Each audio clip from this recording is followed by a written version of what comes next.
हिवाळ्यामध्ये सगळ्यांनीच खाल्ला पाहिजे असा आज आपण मोड आलेल्या मुगामध्ये बीट घालून खूपच पौष्टिक असा पदार्थ बनवतोय। करायला खूप सोपा आहे, शिवाय पौष्टिक असल्यामुळे याचे फायदे सुद्धा आपल्या शरीराला भरपूर मिळणार आहेत। चला तर करायला घेऊयात।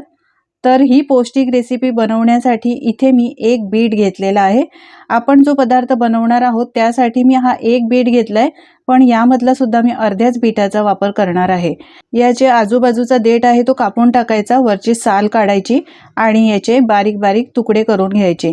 बीटामध्ये भरपूर प्रमाणात आयर्न असल्यामुळे शिवाय हिमोग्लोबिन वाढीसाठी सुद्धा हे पौष्टिक असल्यामुळे बीटाचे वेगवेगळे पदार्थ बनवून खाल्लेच पाहिजे। मुगामध्ये सुद्धा भरपूर प्रमाणात प्रोटीन आहे, ते आपल्या शरीरासाठी भरपूर फायद्याचे असतात। मोड आलेल्या मुगापासून भाजीच नाही तर वेगवेगळे पदार्थ बनवून सुद्धा खाल्लेच पाहिजे। बीट हे बघा बारीक मी चिरून घेतलंय। यानंतर मी इथे एक चॉपर घेतलेला आहे।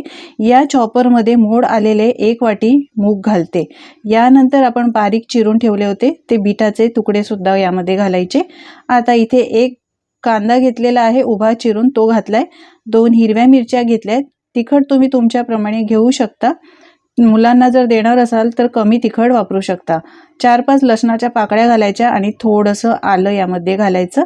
यानंतर आपल्याला झाकण लावून हे चांगलं एकदम बारीक चॉप करून घ्यायचंय। तुमच्याकडे जर चॉपर नसेल तर तुम्ही मिक्सरमध्ये पल्स मोडवर फिरवून चॉप करून घेऊ शकता। तर हे बघा चॉपरमध्ये मी छान असं चॉप करून घेतलेलं आहे। या पद्धतीने असं आपल्याला हे पाहिजे। यानंतर हे एका मिक्सिंग बाउलमध्ये काढून घेऊया।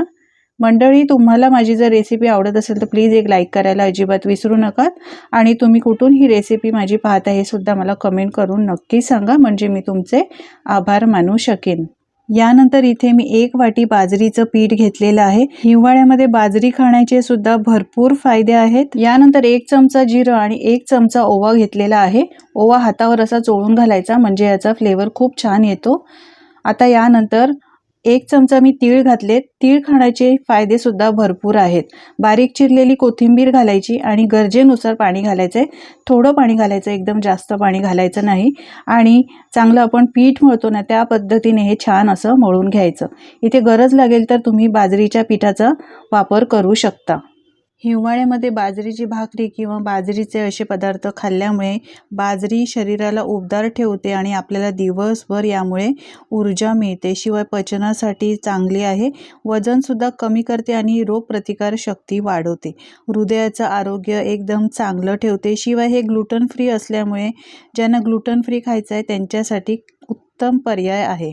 यात लोह, मॅग्नेशियम, प्रथिने, फॉलिक ॲसिड, इतर जीवनसत्व आणि खनिजे भरपूर प्रमाणात आहेतच, शिवाय हाडासाठी लागणारं कॅल्शियम सुद्धा भरपूर प्रमाणात आहे। यामुळे हिवाळ्यामध्ये बाजरीची भाकरी किंवा बाजरीचे पदार्थ बनवून खाल्ले जातात। हे पहा पीठ मी मळून घेतले। आता याचे असे 2 गोळे करून घेते।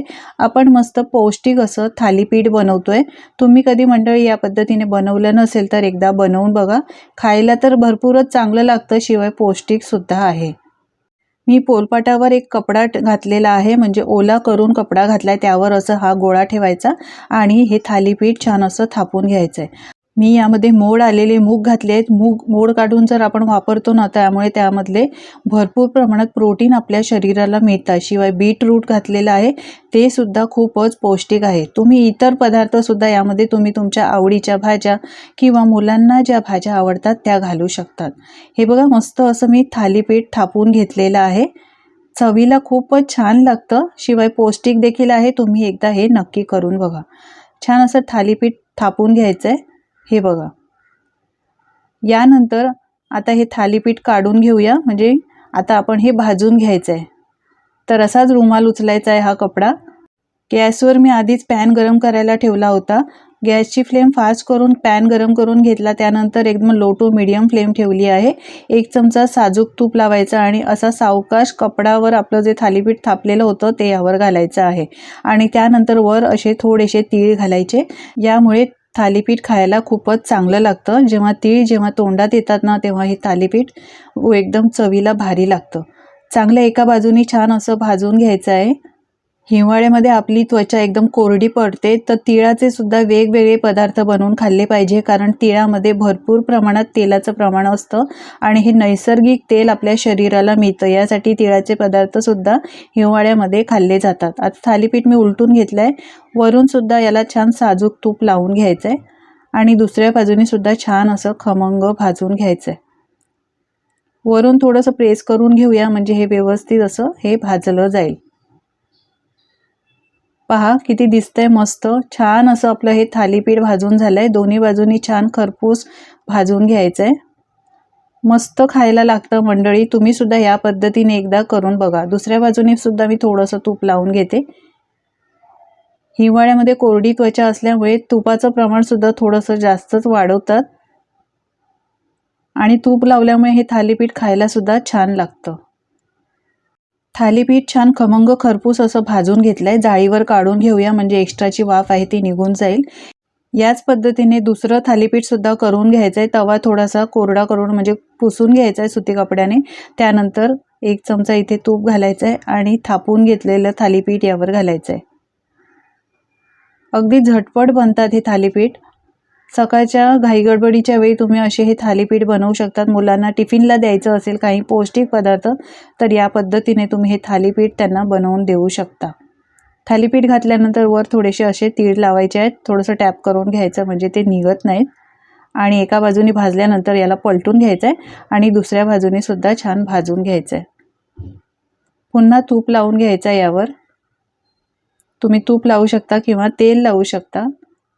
उलटून पालटून दोन्ही बाजूनी छान असं भाजून घ्यायचं आहे. मस्त असं हे सुद्धा थालीपीठ आपलं छान भाजून झालेलं आहे.